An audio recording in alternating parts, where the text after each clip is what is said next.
guys, this video is going to be my first ever anecdote.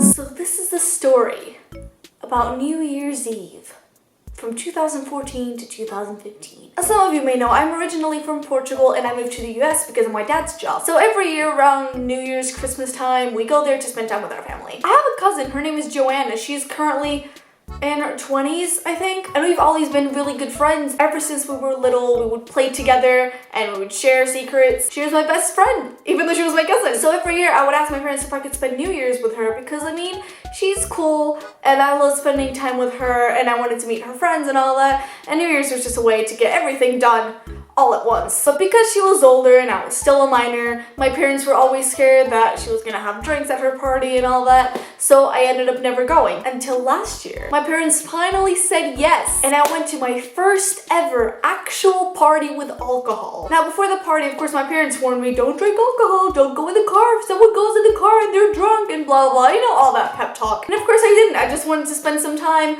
with my cousin and meet her friends and just see what it was like to go to an actual party, because I don't go out much, and I've never been to a big party with lots of people. You know those parties that they talk about in films? I've never been to one of those, so I was excited. I was like, this is it. This is a party. I'm gonna see what people are like when they're drunk. And yeah, they did get drunk. Pretty much everyone at the party, except for me, was drunk. I didn't drink. I'd been drinking water the entire day. I bought a Monster to keep me energized, and it was fun. We all danced. We watched a really weird movie at the end. And finally, it was time to go to sleep. Everyone was tired, and everyone was lying on the floor and sleeping. Had a pretty decent night's sleep, even though I kind of woke up in the middle of the night. But then the morning came.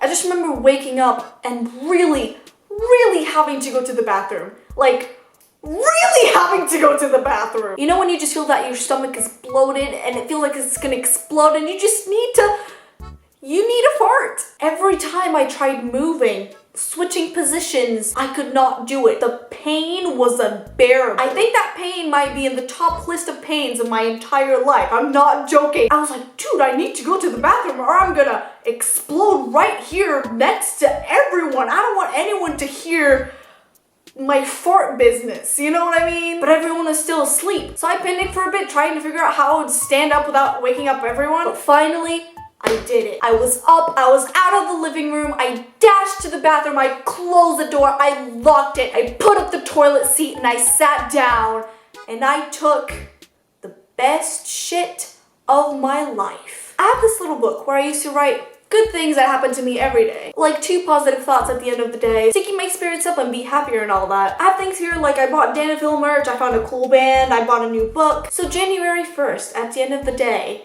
I wrote this. The shit I took felt so good.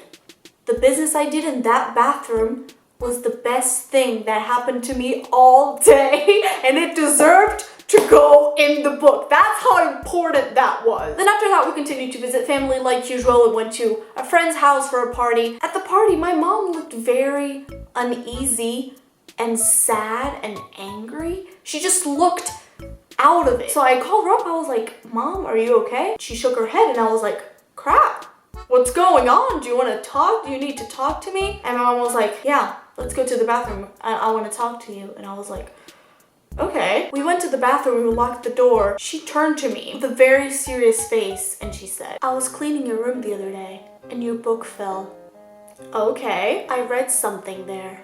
What did you read? Did you do any drugs at the party? I told you I wouldn't do any drugs. I told you I wouldn't drink. I was completely sober the entire time. I was fine. Then what does the shit I took felt so good mean? And at that point, I lost it. I had to grab the wall because I couldn't stop laughing. And my mom still had a serious face on and she looked like she was about to cry. I could not muster up any form of verbal communication. I was wheezing. I was grabbing the sink. And my mom was just getting more and more mad and I saw the tears in her eyes and I had to explain to her that, Mom, I just pooped and it was the best poop in my entire life. And then my mom cried and I hugged her and I had to reassure her that I didn't do anything at the party. I feel bad. She had to carry that with her the entire day. That angst inside of her, that wanting to cry. And I just felt so bad. So Mom, if you're watching this, I'm really sorry. I did not smoke weed or drink the alcohol, Mother. I just drank Monster, which is probably what made me want to poop really hard in the morning. Well, that is it. That is the story, guys. If you guys have any stories of this sort, please let me know. I want to read embarrassing things and feel better about what I did to my mom. I'll talk to you guys very soon. Pew, pew, do, do, do, do, do, do, boo, boo.